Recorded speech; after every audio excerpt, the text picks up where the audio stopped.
Sisi kamati ya nishati na madini tumeendelea na ziara yetu ikiwa ni siku ya pili katika mkoa huu wa Shinyanga, ziara ambayo inajielekeza kwenye miradi ya sekta hii ya nishati ambayo ilitengewa fedha kwenye bajeti ya 25-26 ikiwa ni maandalizi ya kuelekea vikao vya kamati kwa ajili ya maandalizi ya bunge la bajeti. Kwa hiyo hapa tulimetembelea mradi huu wa uzalishaji wa umeme kwa kutumia teknolojia ya sola, na tulipofika hapa tumetembelea huu mradi, tumeona, tumepewa taarifa, lakini kama ambavyo nyinyi wenyewe mnashuhudia mapinduzi makubwa yaliyofanywa kwenye sekta ya nishati ya kuweza kwa mara ya kwanza kupata megawati 50 kutokana na jua, ambapo mradi huu umefanyika katika eneo hili, na nataka niseme nadhani tangu uhuru hatujawahi kuwa na mradi mkubwa wa aina hii kwa kutumia jua wa megawati 50. Kwa hiyo sisi kama kamati tunashukuru kwamba zile fedha ambazo ziliidhinishwa takribani bilioni 118 ambazo zimetumika hapa kwa mwaka wa fedha 25-26, sisi tunaona zimetumika ipasavyo, kwa sababu mradi huu umeshaingiza kwenye grid ya taifa hizo megawati ambazo zinazalishwa. Kwa hiyo utaona dhamira ya serikali ya kuwa na energy mix, ya kutotegemea chanzo kimoja, mfano umeme wa maji tu au umeme wa gesi, lakini leo tunapata fursa kama nchi kuweza kupata umeme katika vyanzo vingine, na hivyo kuongeza uhakika wa upatikanaji wa nishati ya umeme. Kwa hiyo kamati ya bunge inaipongeza serikali yetu ya awamu ya 6 chini ya Mheshimiwa Rais Dr. Samia Suluhu Hassan, ambaye kwa kweli ndo mradi huu umetekelezwa kipindi chake kuanzia mwaka 2023 kwa kazi hii kubwa na nzuri. Tunaipongeza Wizara ya Nishati pamoja na shirika la TANESCO kwa usimamizi wa mradi huu, na kadri tulivyoarifiwa pia mradi huu utakuwa na kuendelea tena kwa awamu ya pili, ambapo mipango inayoendelea sasa ni kuwa na kituo cha kuzalisha megawati 100. Kwa hiyo kama kamati tunaendelea kutoa wito serikali kuendelea kupambana kwa hiyo energy mix, na ili kuweza kufikia lengo la megawati 8,000 ifikapo 2030. Na kwa mwenendo huu sisi kama kamati kwa niaba ya Bunge la Jamhuri ya Muungano wa Tanzania tutakuwa tayari kushirikiana na serikali katika kuidhinisha bajeti, katika kutoa ushauri na katika kusimamia na katika kuja site kuangalia value for money ya fedha ambazo zinaidhinishwa kwa ajili ya sekta nishati. Kwa hiyo tuniseme kwa niaba ya wabunge wenzangu na kamati ya nishati na madini, tumefurahi mno kwa sababu kama kamati tunajivunia tumeanza vizuri kuona mradi kama huu wa megawati 50 kupitia nishati ya jua umekamilika na umeingiza hizo megawati kwenye grid ya taifa. Kwa hiyo tuna imani wananchi wetu watafaidika, kwa sababu sasa umeme ni mwingi, lakini pia na upatikanaji wake utakuwa wa uhakika. Jumla ya fedha ambazo zimetumika katika awamu ya kwanza ni bilioni 118 kwa ajili ya megawati hizi 50, lakini awamu ya pili ambayo itazalisha megawati hizo 100 itakuwa na kama bilioni 216 hivi, ambazo zitatusaidia sasa kuweza kuongeza uwezo wa uzalishaji. Mmemsikia mwenyekiti akizungumzia swala la energy mix katika taifa letu, na mnaona mabadiliko ya tabia nchi duniani ambavyo yanaendelea. Hatuwezi kutegemea chanzo cha aina moja ya katika uzalishaji wa umeme. Tumekuwa umeme wetu mwingi tunategemea umeme wa hydro ambao unatokana na mabwawa na maji, ambapo mmeona mvua zetu hazitabiriki, hivyo saa nyingine mabwawa yetu kutojaa vile ambavyo inatakiwa.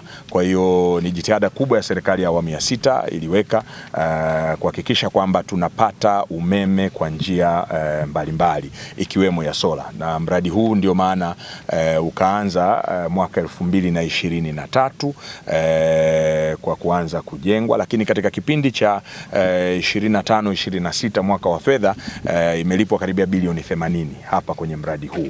Kwa hiyo utaona jitihada kubwa zinazofanyika, na tunaendelea na jitihada za kuhakikisha pia tuweze kupata tutapata megawati kama 130 za geothermal ambapo itatuongezea hiyo energy mix. Tunaendelea kuangalia pia kuongeza namna ya uzalishaji kwa njia nyingine ya upepo, kuwa na zile turbine zinazozungushwa na upepo.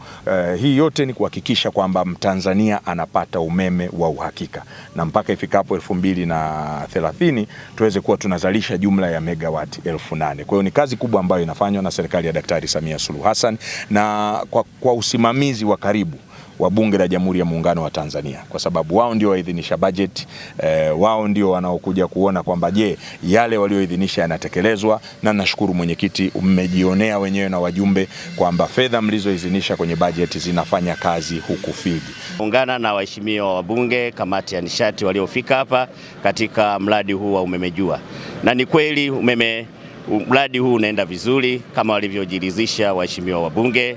Nasi tunasema kwamba kwa kuwa mradi huu uko mwishoni kwa ajili ya kukamilika tayari kwa uzalishaji wa umeme, ni faraja kubwa sana kwa Watanzania kupata umeme ambao utakuwa ni chanzo kikubwa cha kuongeza umeme mkubwa katika gridi ya taifa. Niseme tu kwamba mradi huu umesimamiwa kwa wakati na umekamilika kwa wakati. Wilaya ya Kishapu, umeme huu utatusaidia sana, kwani utaongeza uzalishaji. Kama tunavyofahamu, wilaya ya Kishapu imezungukwa na madini.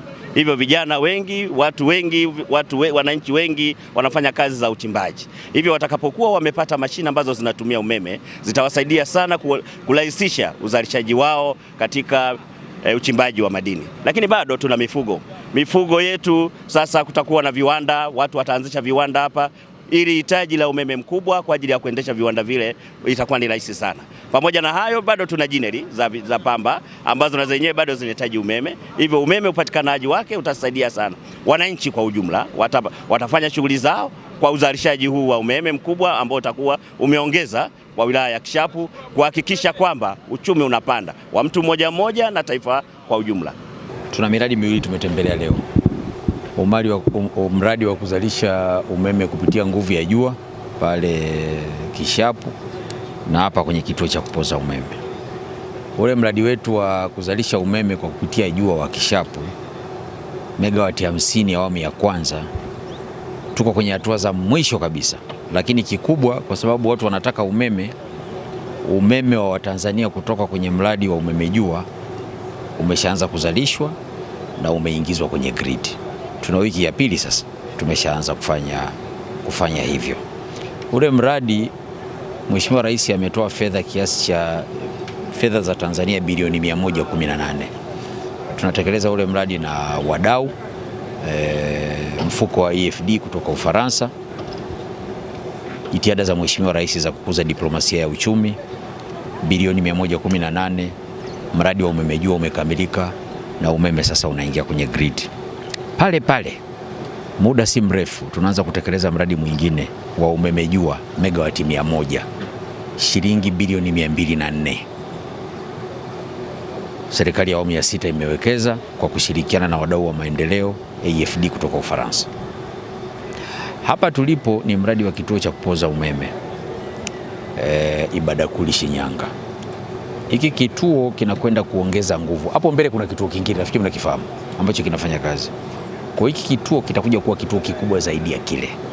Kitawezesha njia za kusafirisha umeme za msongo wa kilovoti 400 kutoka Singida zije hapa.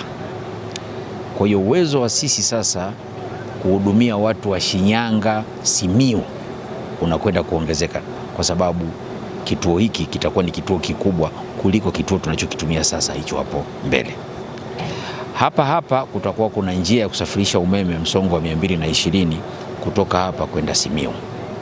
Simiyu tuna kituo kingine cha kupoza umeme tunakijenga pale, tunajenga sisi wahandisi wa TANESCO wenyewe. Kwa hiyo kituo hiki tuko karibia 50% kwa sasa za ujenzi. Ujenzi wa vituo hivi una hatua hizi mbili. Kuna hatua ya tunasema civil works, yani hatua za ujenzi wa kawaida mnaoona, tofali, simenti, kutengeneza mitaro ya kupitisha nyaya na kadhalika. Lakini tuna hatua ya pili ya vifaa sasa. Hayo matransformer na vifaa vingine ambavyo vyenyewe kwa mujibu wa taratibu unaenda kuvitengeneza kwa manufacturers kulingana na mahitaji yako. Huwezi kuvikuta dukani unanunua kama unavyonunua viatu au kama ulivyonunua kamera.